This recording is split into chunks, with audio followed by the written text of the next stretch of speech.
A very good morning to all of you. All of you are getting the voice.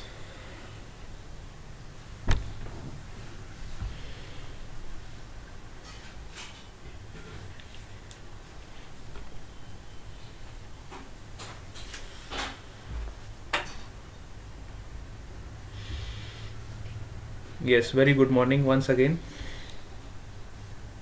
Let's take your attendance first.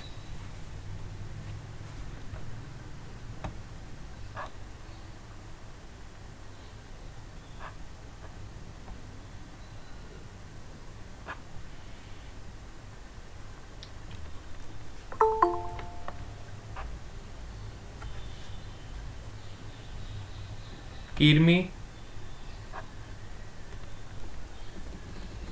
Present, sir.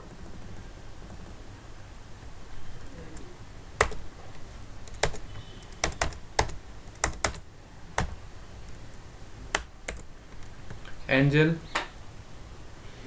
Present, sir. Anirudh, Dhruv, Present, sir. Priyanka, Pooja, Present, sir. Bhumika, Present, sir. Mitesh, Present, sir. Sahil, Present, sir. Steffi, Present, sir. Om Patel, Present, sir. Keshvi, Present, sir. Krupal, Present, sir. Darsnika, Present, sir. Tisha,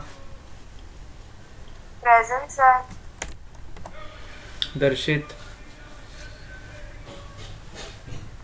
Present.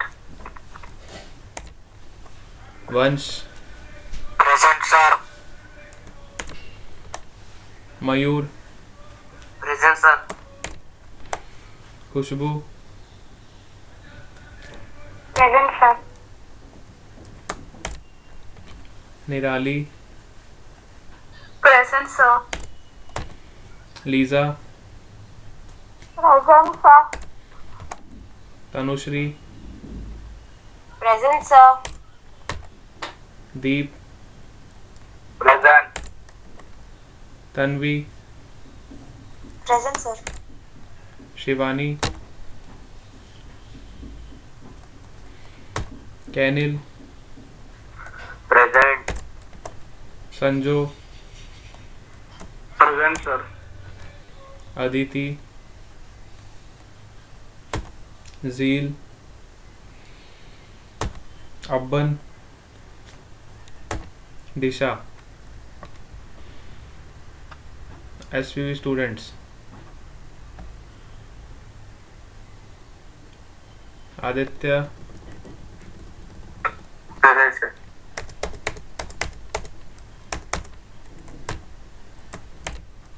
Varshil, खुशी पटेल, यश, Present, sir.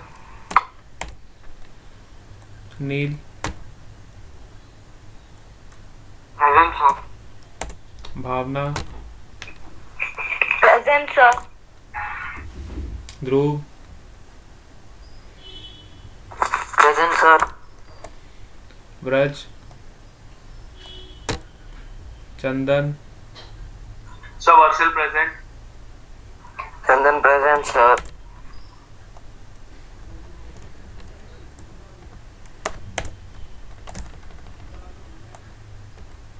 वृत, Present, sir.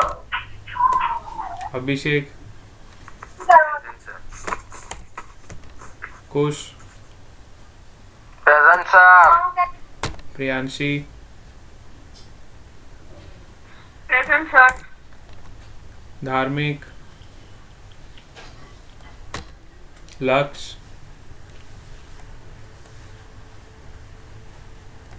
हर्ष, Nandini, Present, sir.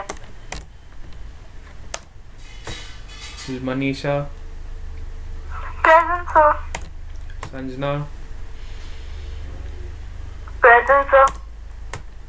Jaiveer, Pallav, Present, sir. Devraj, अर्शिल, Lalit.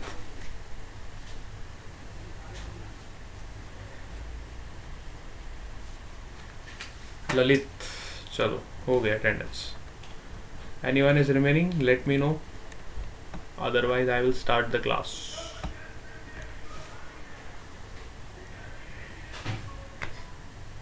चलो,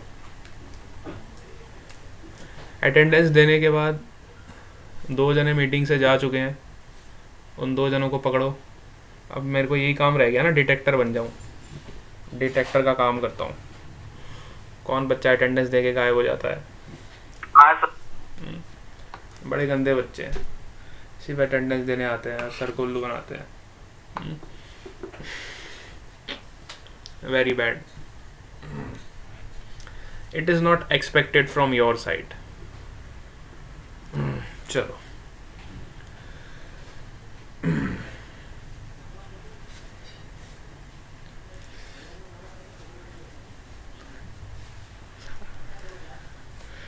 class start करते अपन।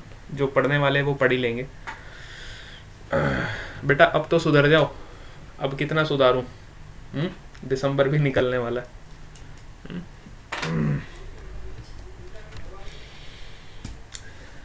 जो leave हो गया उसकी absent कर दो, आंदोलन कर दो उनके खिलाफ।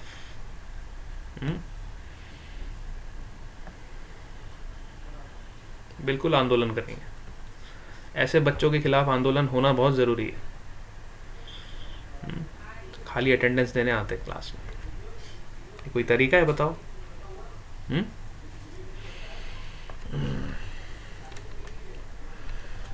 चलो, हमारी स्क्रीन कहाँ गई? स्क्रीन कहाँ गई? ये रही।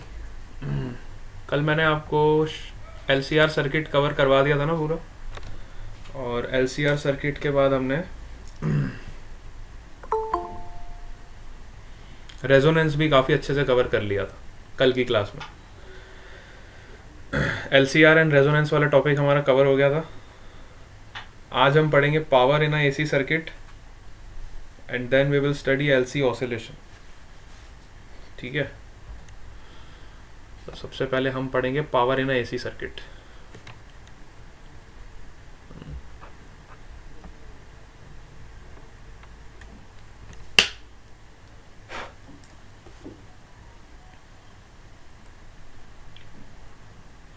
देखो, पावर क्या होता है?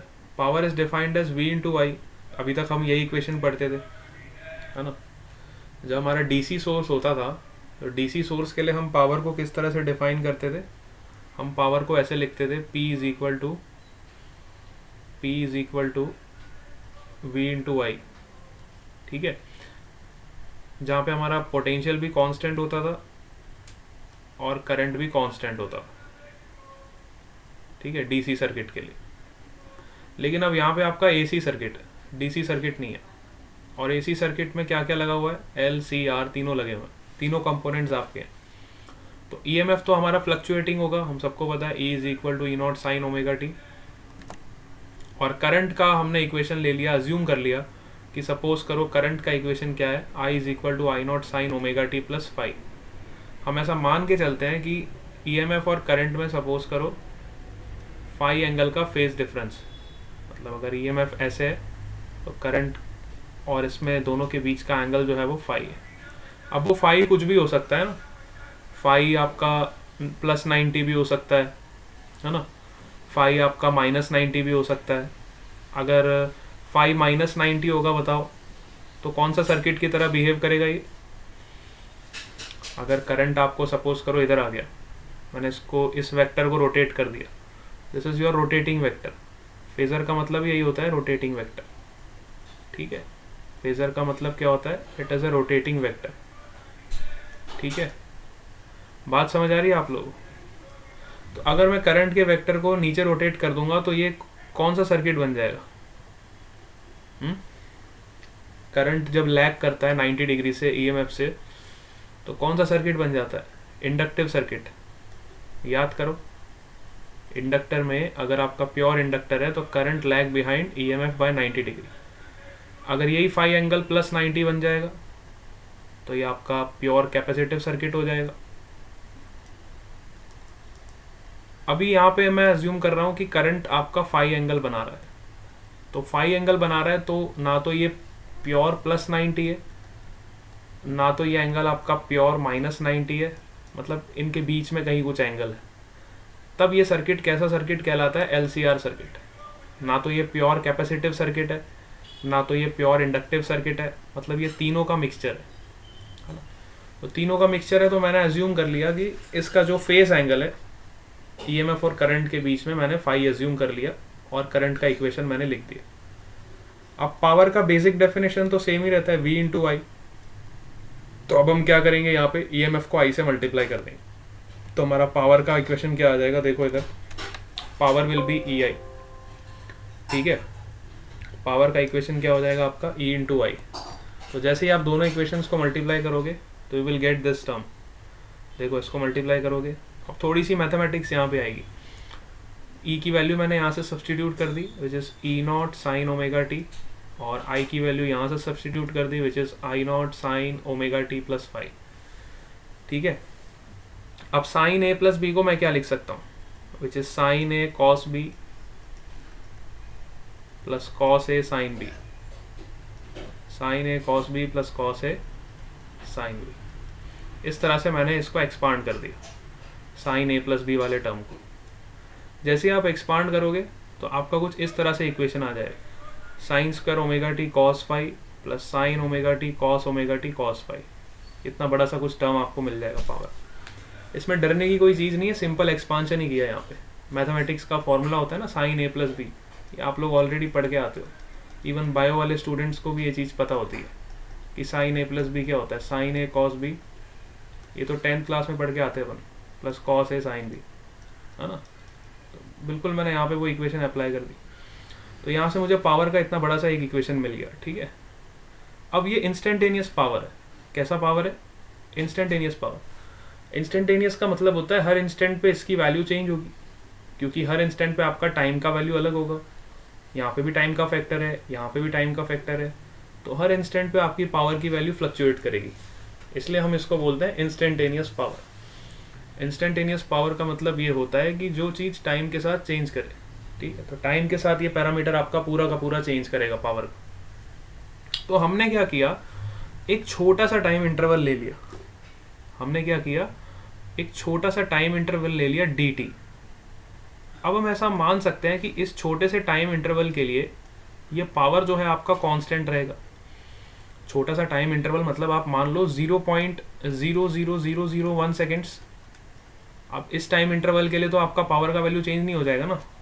अगर मैं t की वैल्यू मतलब dt की वैल्यू, टाइम का जो डिफरेंस है बहुत कम ले लूँ, है ना, बहुत ही कम ले लूँ, तो मैं अज्यूम कर सकता हूँ कि ये जो पावर का वैल्यू है, इंस्टेंटेनियस पावर का वैल्यू है, ये कांस्टेंट हो जाएगा उस टाइम इंटरवल के लिए, है ना।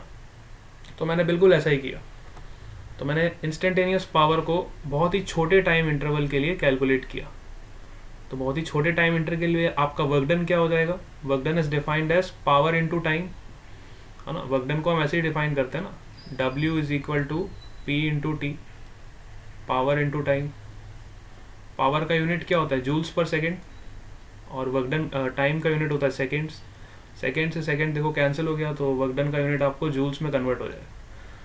तो मैंने इसको क्या किया, छोटे से टाइम इंटरवल से मल्टीप्लाई कर दिया, तो मुझे यहाँ पे छोटा सा वर्क डन मिल गया, है ना। छोटा सा वर्क डन मुझे यहाँ पे मिल गया। अब टोटल वर्क डन निकालने के लिए कंप्लीट साइकिल के लिए मैंने इसको इंटीग्रेट किया फ्रॉम 0 to t। ठीक है, अगर मुझे टोटल वर्क डन निकालना है एक कंप्लीट साइकिल के लिए, तो कंप्लीट साइकिल का वर्क डन क्या हो जाएगा? Integration of this term into dt, this will be your total work done for complete cycle. अब यहाँ पे आपको थोड़ा इंटीग्रेशन करना पड़ेगा। अब इसको इंटीग्रेट करो, देखो ये तो कांस्टेंट है, इसको तो बाहर निकाल लो एज इट इज। इसका कोई फ़र्क नहीं पड़ेगा। मेन आपको इंटीग्रेट करना है ये वाले पार्ट को। पहले आप इसको इंटीग्रेट करोगे, फिर आप इसको इंटीग्रेट करोगे, ठीक है। दो आपके पास डिफरेंट डिफरेंट टर्म्स दे रखे। तो मुझे बताओ, अब यहाँ पे देखो cos फाई है ना। cos phi again is your constant. हमें तो टाइम के रिस्पेक्ट में इंटीग्रेट करना है ना, तो टाइम के रिस्पेक्ट में आपका cos फाई भी कांस्टेंट हो जाएगा। तो इसको भी आप चाहो तो बाहर निकाल सकते हो। तो आपको अल्टीमेटली इंटीग्रेट करना है sign square omega T D T. इसका इंटीग्रेशन मेरे ख्याल से आप लोग अच्छे से जानते हो, इतने स्मार्ट आप लोग हो गए हो। और इसका इंटीग्रेशन क्या होगा, integration of sign omega T into cos omega T into D T, ठीक है। इसको भी हम इंटीग्रेट कर सकते हैं, ठीक है। तो जल्दी से मुझे बताओ, साइन स्क्वायर ओमेगा टी का इंटीग्रेशन क्या होगा।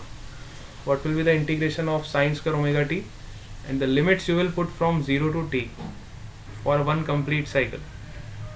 एक कंप्लीट साइकिल के लिए क्या इंटीग्रेशन होगा।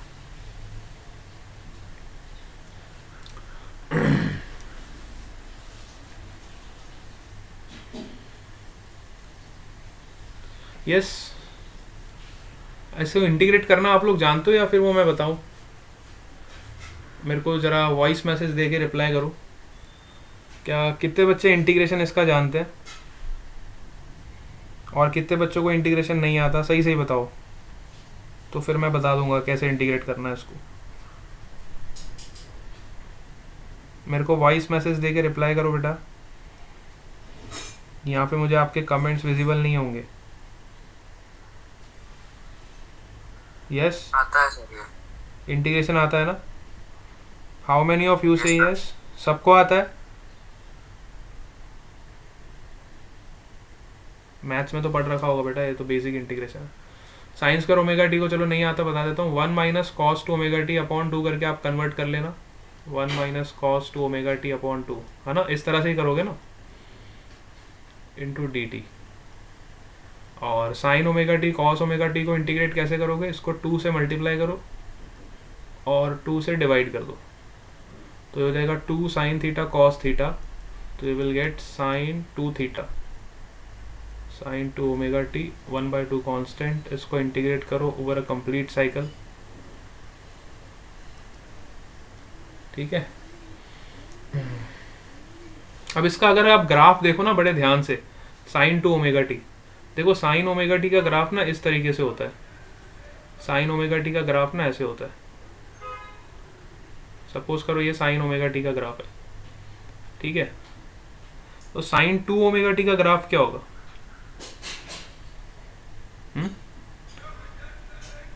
साइन 2 ओमेगा टी का ग्राफ इस तरह से होगा, मतलब जितने में इसकी ये एक साइकिल कंप्लीट होगी उतने में इसकी 2 साइकिल कंप्लीट हो जाएगी, क्योंकि इसकी फ्रीक्वेंसी डबल है ना। तो साइन 2 ओमेगा टी का ग्राफ इस तरीके से हो जाएगा, मतलब इसकी 2 साइकिल यहाँ पे कंप्लीट हो जाएगी। समझ आ रही है आपको, है ना। उसकी एक साइकिल कंप्लीट होगी तो इसकी कितनी कंप्लीट हो जाएगी, 2 कंप्लीट हो जाएगी। साइन 2 ओमेगा टी का मतलब उसकी फ्रीक्वेंसी डबल हो गई ना।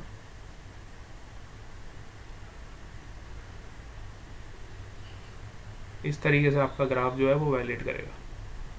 ये जो ग्राफ होगा साइन 2 ओमेगा टी का, मतलब जितने टाइम में इसकी एक साइकिल कंप्लीट हो रही है उतने टाइम में इसकी 2 साइकिल कंप्लीट हो जाए। तो 0 से लेके t तक आप इसको इंटीग्रेट करोगे तो आपको इसका इंटीग्रेशन क्या मिलेगा बताओ। साइन 2 ओमेगा टी का इंटीग्रेशन क्या मिलेगा, 0 मिलेगा ना। Very good. Sine 2 omega T का इंटीग्रेशन क्या हो जाएगा, 0। बिल्कुल सही बात। जितने पॉजिटिव होंगे देखो उतने नेगेटिव होंगे, जितने पॉजिटिव होंगे उतने नेगेटिव होंगे। तो उनको इंटीग्रेट करोगे तो आपको नेट इंटीग्रेशन क्या मिल जाएगा, और 0 मिल जाएगा। तो बचेगा कौन सा पार्ट, सिर्फ ये वाला पार्ट आपके पास बचेगा। 1 minus cos two omega T वाला 2 है, ये वाला पार्ट आपके पास बचेगा। बस इसको आप इंटीग्रेट कर लो और इसको इंटीग्रेट करके आपका जो रिजल्ट मिलेगा वो आपको ये मिलेगा, E0 I0 cos phi into t/2। You will get this result, E0 I0 cos phi into capital T/2। ठीक है,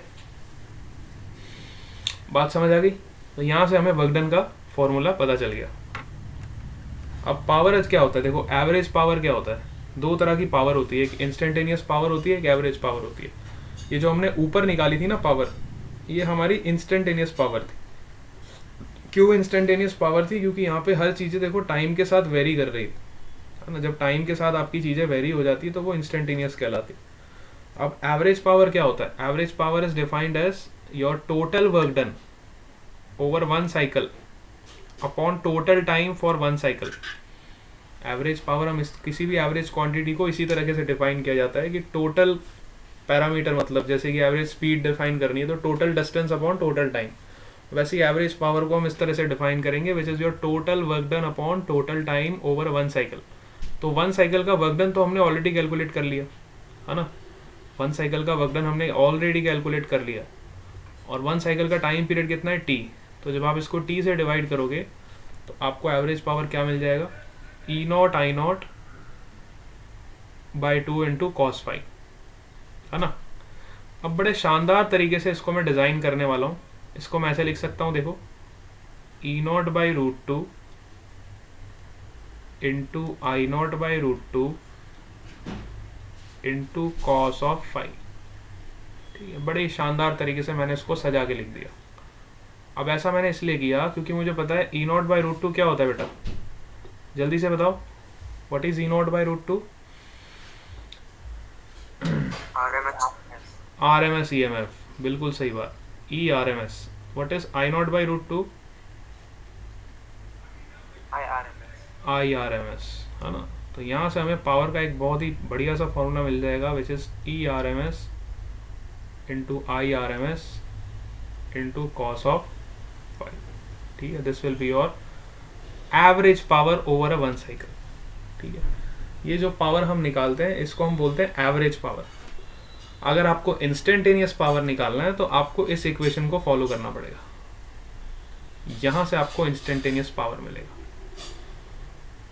है ना। तो ये डिपेंड करेगा क्वेश्चन में कि क्वेश्चन में आपको क्या पूछा गया। Generally maximum number of question are asked on this average power.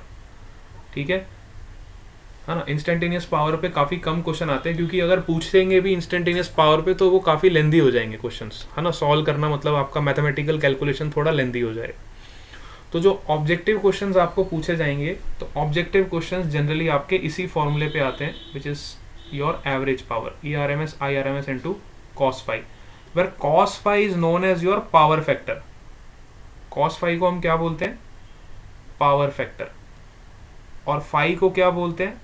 It is known as power factor angle, है ना।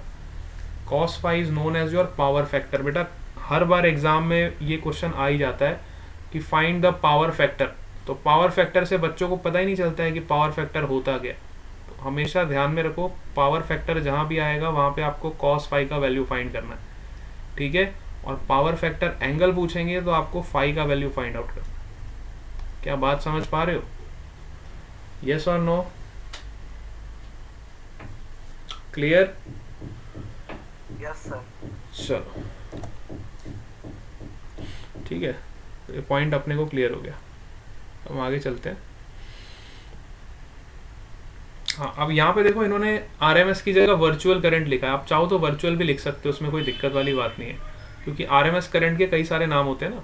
You can also write virtual EMF into virtual current into cos phi, this is your average power. ठीक है, अब suppose करो हमारे पास खाली resistive circuit है ना, खाली रेजिस्टिव सर्किट है। तो अगर हमारा सर्किट प्योर रेजिस्टिव है तो मुझे बताओ वहाँ पे कॉस फाई का वैल्यू क्या होगा। अगर आपका resistor AC circuit pure resistive है तो बताओ कॉस फाई का वैल्यू कितना होगा। यस, मतलब खाली रेजिस्टर लगा हुआ है आपके एसी सर्किट में, ओनली रेजिस्टर इज देयर। जब रेजिस्टर लगा होगा तो क्या फेस एंगल में क्या डिफरेंस होगा बताओ?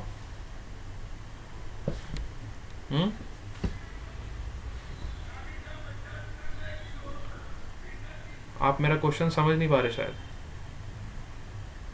मैं कह रहा हूं हमारे पास प्योर रेजिस्टर लगा हुआ है और उसको हमने एसी सोर्स से कनेक्ट कर दिया, विच is E not sine omega T.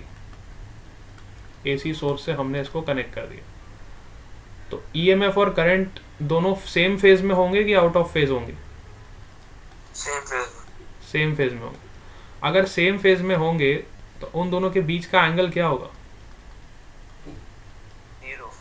0। तो अगर फाई Zero. एंगल 0 हो जाएगा तो कॉस फाई का वैल्यू क्या होगा बेटा? 1 हो जाएगा ना। तो वही तो चीज पूछ रहा हूँ। Power in AC circuit with R, तो एसी सर्किट में आपका देखो फाई एंगल 0 होता है, तो आपका पावर एवरेज पावर कितना हो जाएगा? E R M S into I R M S, और average power will be E R M S into I R M S, this will be your average power. ठीक है। Similarly अगर हमारा circuit pure inductive circuit है, अगर मतलब खाली inductor लगा हुआ है सर्किट में और कुछ भी नहीं लगा, अगर प्योर इंडक्टिव सर्किट है, तब आप मुझे बताओ कॉस फाई का वैल्यू क्या होगा? 0। और फाई का वैल्यू क्या होगा?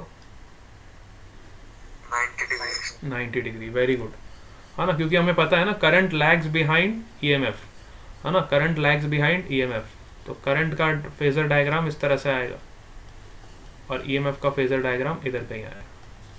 दोनों के बीच का एंगल 90 डिग्री होगा, मतलब आपका फाई का वैल्यू 90 डिग्री होगा।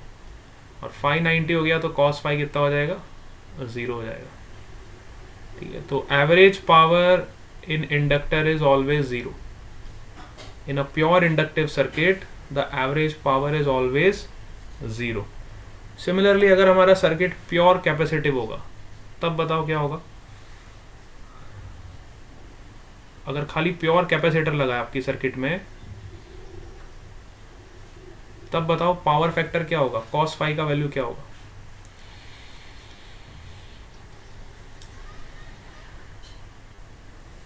0। फिर से 0 होगा, क्योंकि अब आपका जो करंट है वो 90 डिग्री लीड करेगा ना। करंट जो है 90 डिग्री से लीड करेगा ईएमएफ को। तो अगेन फेजर डायग्राम कुछ ऐसा होगा। तो करंट 90 डिग्री से लीड करे चाहे 90 डिग्री से लैग करे, क्या एंगल में तो कोई चेंज होगा नहीं, एंगल तो 90 डिग्री रहेगा ना। तो अगेन आपका जो एवरेज पावर का वैल्यू होगा वो क्या हो जाएगा? 0। चाहे आपका एंगल +90 हो चाहे आपका एंगल -90 हो, इट डजेंट मैटर, कॉस 90 हमेशा 0 ही होगा। तो इससे हमें ये पता चला कि अगर हमारा सर्किट प्योर इंडक्टिव है या फिर हमारा सर्किट प्योर कैपेसिटिव है, दोनों ही केस में एवरेज पावर क्या मिल रहा है हमको? 0 मिल रहा है। तो एवरेज पावर का वैल्यू सिर्फ एक ही केस में मिल रहा है हमको, जब हमारा सर्किट प्योर रेजिस्टिव होगा, है ना। जब प्योर रेजिस्टिव होगा तभी हमें एवरेज पावर का वैल्यू मिलेगा। ठीक है।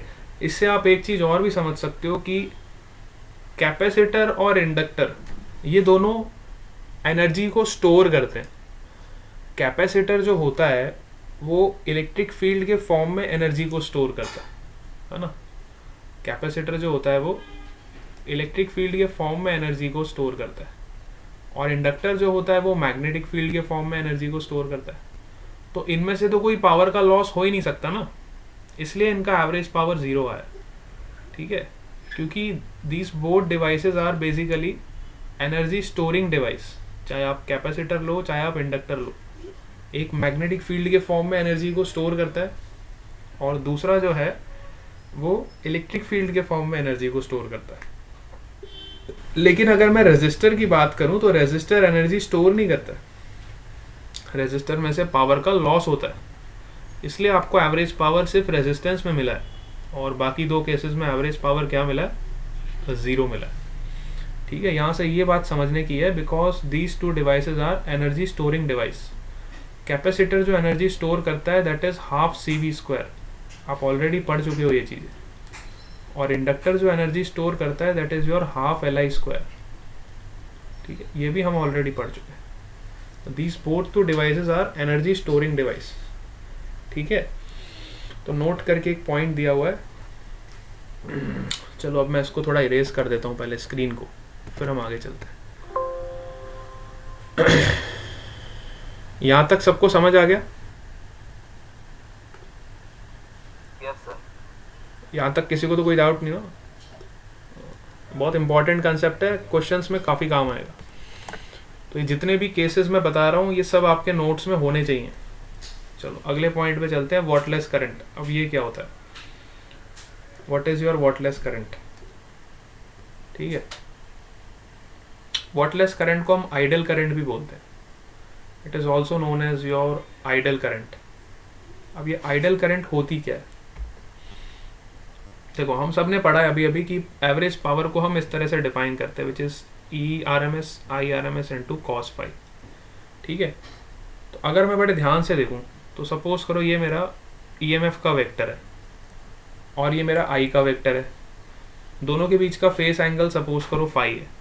ठीक है, तो इस I वेक्टर के मैं दो कंपोनेंट कर सकता हूँ, one is your I cos phi and another is your IB sin phi. ठीक है, दो कंपोनेंट्स में कर सकता हूँ।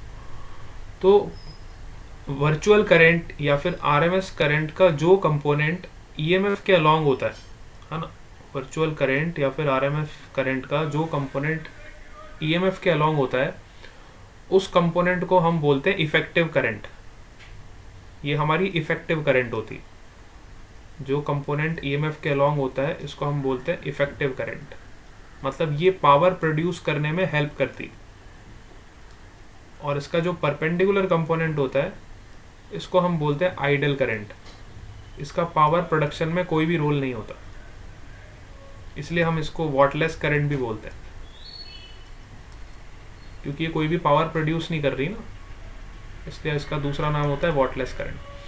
तो कई बार एग्जाम में क्वेश्चन आ जाता है, what is the value of wattless current if the RMS current is let's say 2 ampere and the phase angle is let's say 60 degree, then what is the value of idle current or you can say whattless current? 1 mark में कई बार question आ जाता है exam, तो आप directly यहाँ से निकाल सकते हो, which is IRMS into sine phi. ठीक है, RMS करंट हमें वैल्यू पता है 2 और साइन 60 हमें पता ही है √3/2, so you will get √3 ampere. This will be your idle current. कई बार पूछ लेते हैं what is the value of effective current.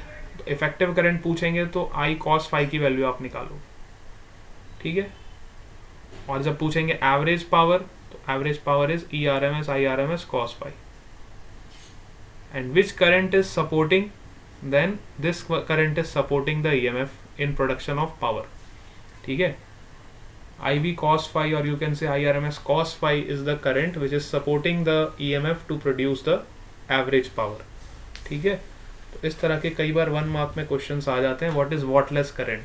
तो वॉटलेस करंट जहां भी आपको पूछा जाएगा you will write I sin phi, IRMS sin phi। ठीक है, it is defined as IRMS into sin phi। ये वाला पॉइंट सबको क्लियर हो गया? Yes. Clear, sir. Sure.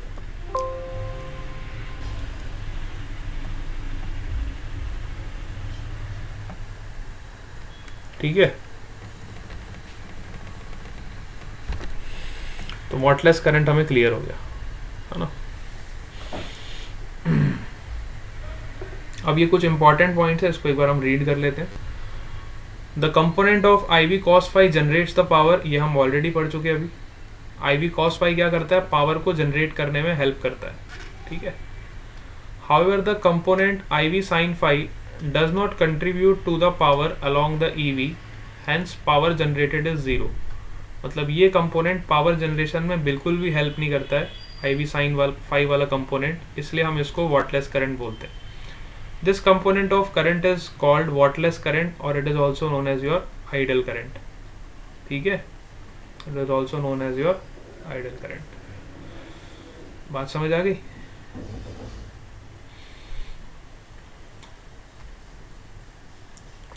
चलो, अब ये पॉइंट मैं आपको ऑलरेडी बता चुका हूँ कि power is not stored in resistor, it is stored in capacitor and inductor, है ना। तो इसके बहुत सारे प्रैक्टिकल एप्लीकेशंस हम ऑल्टरनेटिंग करंट में यूज़ करेंगे कि जो आपका इंडक्टर होता है, इंडक्टर में और कैपेसिटर में एवरेज पावर का वैल्यू हमेशा 0 होता है। इससे हमें ये पता चलता है कि ये दोनों एनर्जी स्टोरिंग डिवाइसेस है, इनमें कोई भी पावर का लॉस नहीं है, जबकि रेजिस्टर के केस में ऐसा नहीं है। Resistor is not energy storing device, और इसमें जो एवरेज पावर का वैल्यू हमें मिलता है which is ERMS into IRMS। तो ये की पॉइंट्स है, ये आपके दिमाग में होने चाहिए, ठीक है। ये सारे पॉइंट्स आपके नोट्स में कवर हो जाने चाहिए। चलो let's move on to next point. Next अब आपका कंसेप्ट आता है LC ऑसिलेशन का। ये LC ऑसिलेशन भी आपको मैं थोड़ा थोड़ा बता देता हूँ, पर इसको हम पहले वाइट बोर्ड पे समझेंगे, ठीक है। उसके बाद आपको मैं स्लाइड शो करूँगा। यहाँ तक किसी को कोई भी दिक्कत है तो बता दो। Any one of you? Yes, यहाँ तक सबको क्लियर है?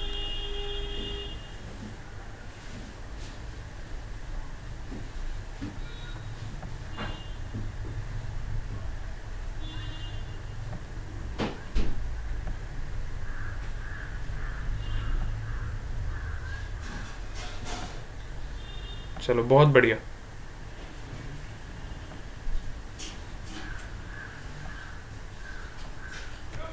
अब हम जा रहे हैं LC ऑसिलेशन की तरफ। What is LC oscillation? अब हमने क्या किया, एक कैपेसिटर लिया, सपोज करो, बड़े ध्यान से समझना ये कहानी। हमने क्या किया, एक कैपेसिटर लिया और इस कैपेसिटर को हमने पूरा चार्ज कर दिया, ठीक है। इस कैपेसिटर को हमने फुल्ली चार्ज कर दिया, इसका पॉजिटिव टर्मिनल और इसकी नेगेटिव प्लेट। और पूरा चार्ज करने के बाद हमने इस कैपेसिटर को कनेक्ट कर दिया इंडक्टर से। इस कैपेसिटर को किससे कनेक्ट कर दिया हमने? इंडक्टर से।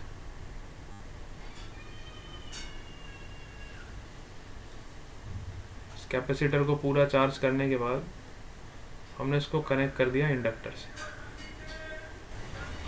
ठीक है।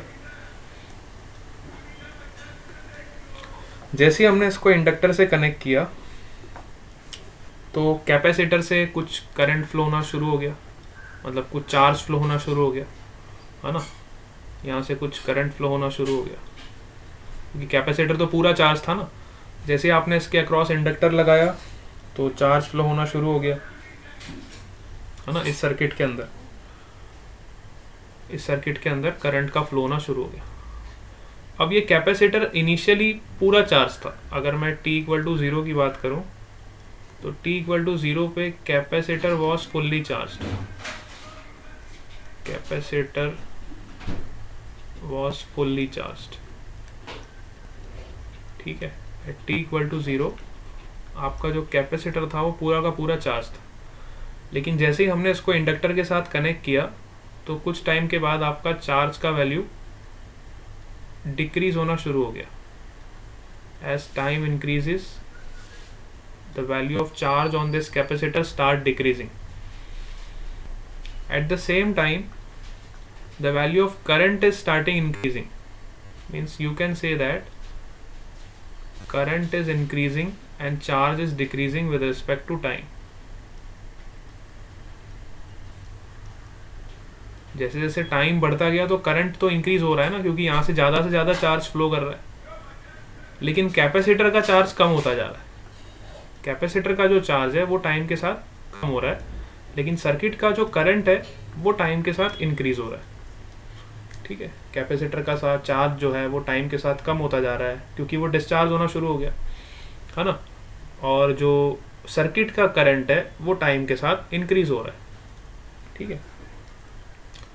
अब ये क्लोज सर्किट फॉर्म कर रहा है तो हमने इस पर किरचॉफ का वोल्टेज लॉ लगाया।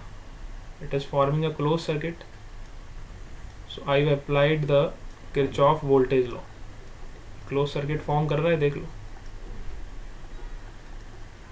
इस पे किरचॉफ का वोल्टेज लॉ लगाओ। Net potential drop across the close loop is always zero. तो नेट पोटेंशियल का ड्रॉप कितना हो जाएगा यहाँ पे? नेट पोटेंशियल का ड्रॉप निकालो तो कैपेसिटर में पोटेंशियल क्या होगा आपका, विच इज Q/C। इंडक्टर में आपका क्या होगा, EMF क्या जनरेट होगा, minus L di by dt which is equal to 0, Q by C minus L di by dt which is equal to 0। ठीक है, अब अगर हम बड़े ध्यान से देखें तो कैपेसिटर का जो चार्ज है ना, इस इक्वेशन में कैपेसिटर का जो चार्ज है वो टाइम के साथ डिक्रीज हो रहा है ना। कैपेसिटर का जो चार्ज है वो टाइम के साथ डिक्रीज हो रहा है, तो मैं ऐसा लिख सकता हूं कि dq by dt is decreasing with respect to time, dq by dt is decreasing with respect to time। तो आपका करंट क्या हो जाएगा, ये I का वैल्यू क्या हो जाएगा, negative of dq by dt, क्योंकि ये जो चार्ज है कैपेसिटर का चार्ज है, कैपेसिटर का चार्ज टाइम के साथ डिक्रीज कर रहा है। ठीक है, तो हमारी जो इक्वेशन मॉडिफाई हो जाएगी वो इस तरीके से हो जाएगी, which is q by c minus l d by dt of minus dq by dt which is equal to 0, which is equal to। ठीक है, अब जब आप इसको इक्वेशन को सॉल्व करोगे you will get the differential equation which is q by c plus l d square q upon dt square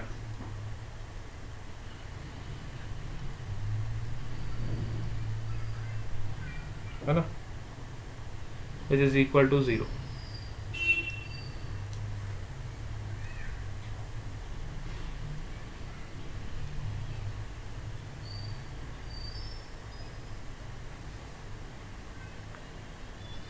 ठीक है, क्या हमने सही पुट किया इक्वेशन को?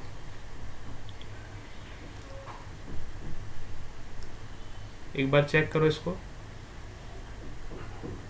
Q by C is the potential drop across the capacitor, ठीक है, minus L di by dt which is equal to 0।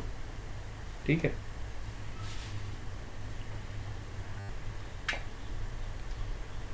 तो यहाँ से हमें क्या मिल गया, minus L D I by D T means D by D T of minus D Q by D T, so which is D square Q by D T square. तो इस तरह की हमें एक डिफरेंशियल इक्वेशन मिल गई।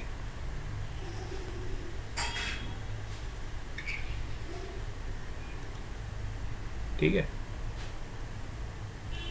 अब इस पूरे टर्म को आप एल से डिवाइड कर दो, पूरी इक्वेशन को आप एल से डिवाइड कर दो, तो you will get Q upon L C plus D square Q upon D T square which is equal to 0, Q upon L C plus D square Q upon D T square which is equal to 0। अब इस तरह का equation आपको कहाँ पे मिलता था? जब हमने सिंपल हार्मोनिक मोशन पढ़ा था क्लास 11th में, अगर आपको याद हो तो क्लास 11th में आपने सिंपल हार्मोनिक मोशन पढ़ा था, वहाँ पे आपको इस तरह की इक्वेशन मिलती थी, D square X upon D T square plus omega square X is equal to 0। याद आया आपको कुछ? This is the equation of SHM। Simple harmonic की इक्वेशन क्या होती है? अरे यार, सिंपल हार्मोनिक का इक्वेशन यही होता है ना, a is equal to minus omega square X. ये तो सबको पता है, बहुत फेमस है। सिंपल हार्मोनिक मोशन का इक्वेशन क्या होता है? जब आपका acceleration minus omega square X के बराबर आ जाता है, तो we can say that it is a simple harmonic motion. Yes, अरे हाँ ना तो बोलो, कुछ समझ आ रहा है क्या? Yes sir. तो अगर एक्सेलरेशन को मैं क्या लिख सकता हूँ? Acceleration is nothing but D V by D T, and D V by D T is nothing but D square X upon D T square. So D square X upon D T square which is equal to minus omega square X. तो मैंने कुछ नहीं किया, minus omega square x को उस side ले गया तो ये प्लस हो गया। That's it, this is the equation of simple harmonic motion. अब अगर मैं इन दोनों इक्वेशंस को कंपेयर करूं तो बिल्कुल वैसी इक्वेशन है, यहाँ पे x की जगह क्या रिप्लेस कर दिया मैंने, चार्ज को रिप्लेस कर दिया, ठीक है। और ओमेगा स्क्वायर की जगह पे किसको रिप्लेस कर दिया, 1/LC को रिप्लेस कर दिया, ठीक है। ओमेगा स्क्वायर की जगह किसको रिप्लेस कर दिया, 1/LC आ गया। यहाँ से आपको ओमेगा का वैल्यू डायरेक्टली मिल सकता है, विच इज़ 1/√LC। यहाँ से आपको ओमेगा का वैल्यू क्या मिलेगा, विच इज़ 1/√LC, ठीक है। देखो वहां से जो हमें मिलता था ना रेजोनेंस वाली कंडीशन से, वो अलग होता था। भले रिलेशन हमें दोनों सेम मिल रहे, लेकिन जब हम रेजोनेंस से जो ये कंडीशन निकालते थे XL is equal to XC करके, वहां से भी आपको इस तरह का ही कुछ रिलेशन मिलता था। याद करो, रेजोनेटिंग फ्रीक्वेंसी का जो स्क्वायर होता था 1/LC होता था, ओमेगा आर क्या होता था, 1/√LC। रेजोनेंस कंडीशन पे भी आपको इस तरह का सेम रिलेशन मिलता था। लेकिन अभी हम यहाँ पे LC ऑसिलेशन की बात कर रहे हैं। LC ऑसिलेशन में भी हमें जो ओमेगा का वैल्यू मिल रहा है वो बिल्कुल सेम मिल रहा है, विच इज़ 1/√LC। इसका मतलब ये नहीं है कि यहाँ पे रेजोनेंस हो गया है। बहुत सारे बच्चों को मिसकंसेप्शन हो जाता है, यहाँ पे कोई भी रेजोनेंस नहीं हुआ है। बात समझ रहे हो, यहाँ पे कोई भी रेजोनेंस जैसी कोई चीज़ नहीं आई अभी, मैंने रेजोनेंस की यहाँ पे बात भी नहीं करी। लेकिन ये दोनों रिलेशन बिल्कुल सिमिलर है, लेकिन दोनों का आने का तरीका बिल्कुल अलग अलग है।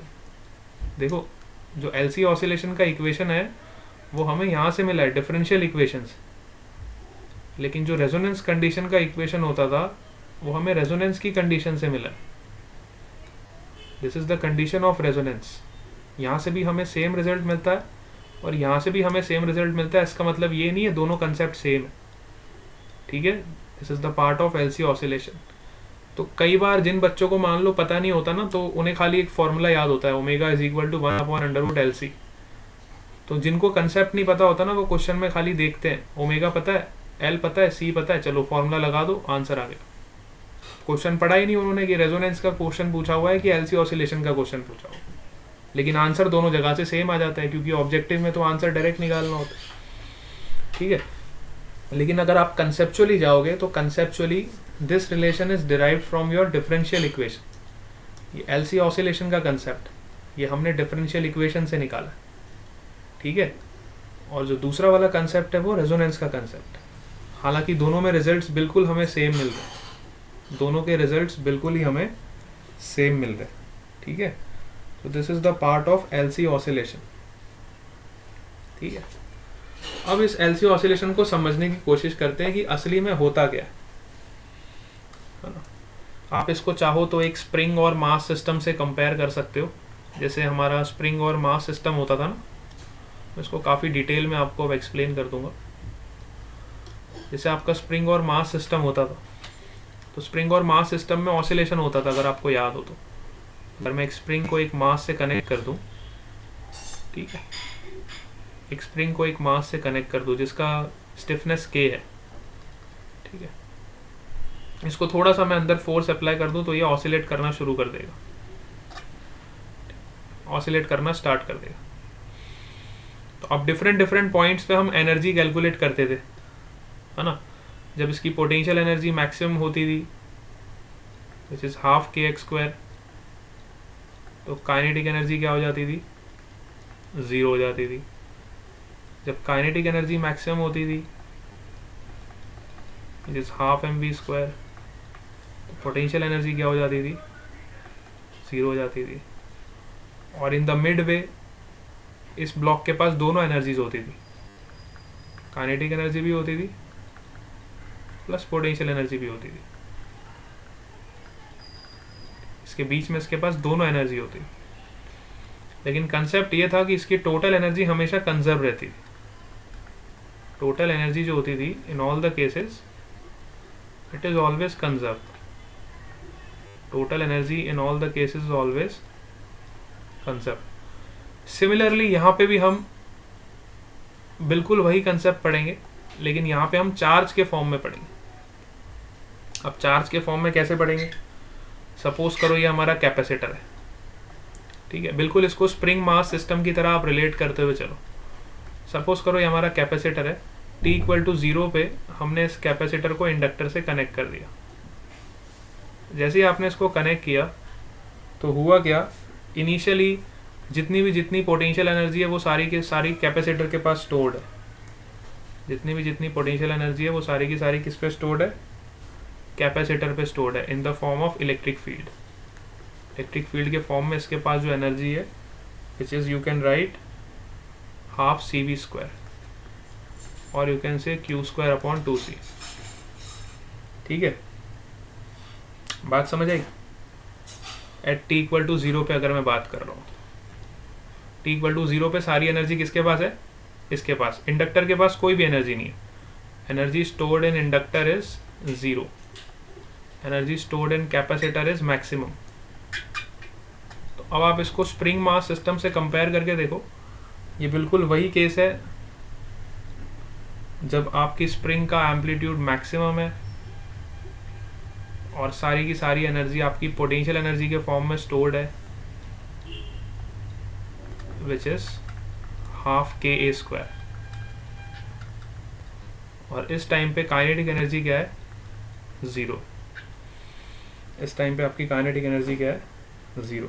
जैसे इंडक्टर में पोटेंशियल एनर्जी 0 है, वैसे स्प्रिंग मास सिस्टम में काइनेटिक एनर्जी क्या हो गई, 0 हो गई। जैसे सारी की सारी पोटेंशियल एनर्जी कैपेसिटर में स्टोर्ड है, वैसे यहाँ पे सारी की सारी एनर्जी स्प्रिंग में पोटेंशियल एनर्जी के फॉर्म में स्टोर्ड है।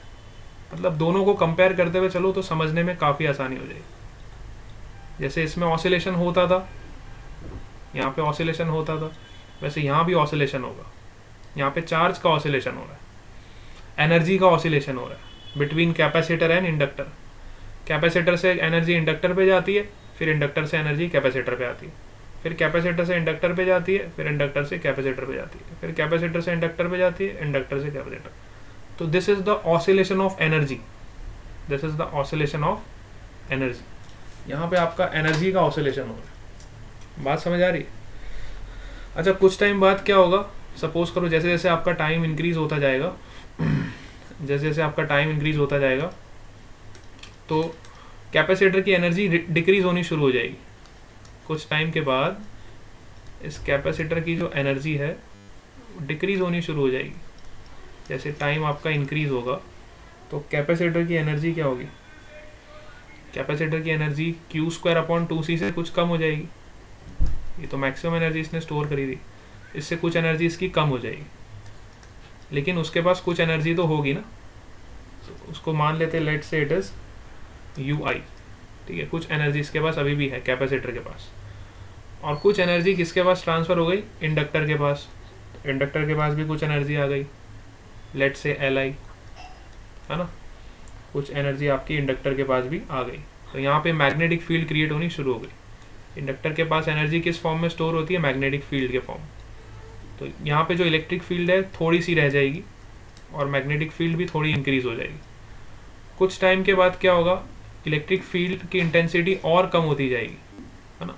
इलेक्ट्रिक फील्ड की इंटेंसिटी और कम होती जाएगी और मैग्नेटिक फील्ड की इंटेंसिटी और इंक्रीज होती जाएगी। बात समझ आ रही?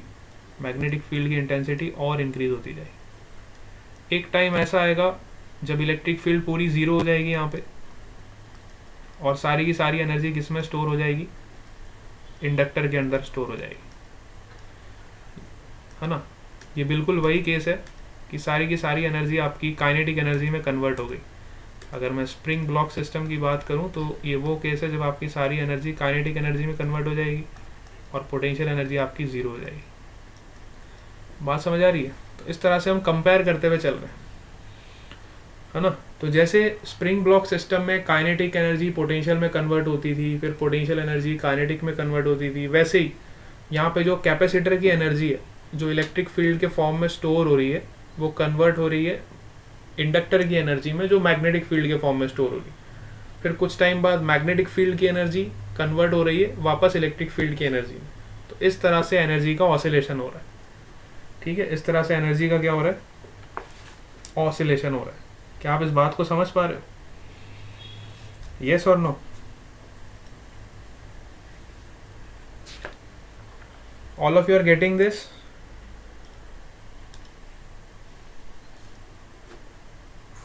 Yes sir. है ना। तो यहाँ पे आपका एनर्जी का ऑसिलेशन हो रहा है, तो इसलिए हम इसको बोलते हैं एलसी ऑसिलेशन। इस कंसेप्ट को क्या नाम दिया गया है? LC oscillation, because here it is the oscillation of energy. Energy का ऑसिलेशन यहाँ पे हो रहा है। ठीक है, अभी हम क्लास को यहीं पे एंड करते हैं और नेक्स्ट क्लास में इसको थोड़ा और अच्छे से देख लेंगे एक बार, फिर हम आगे चलेंगे। ठीक है।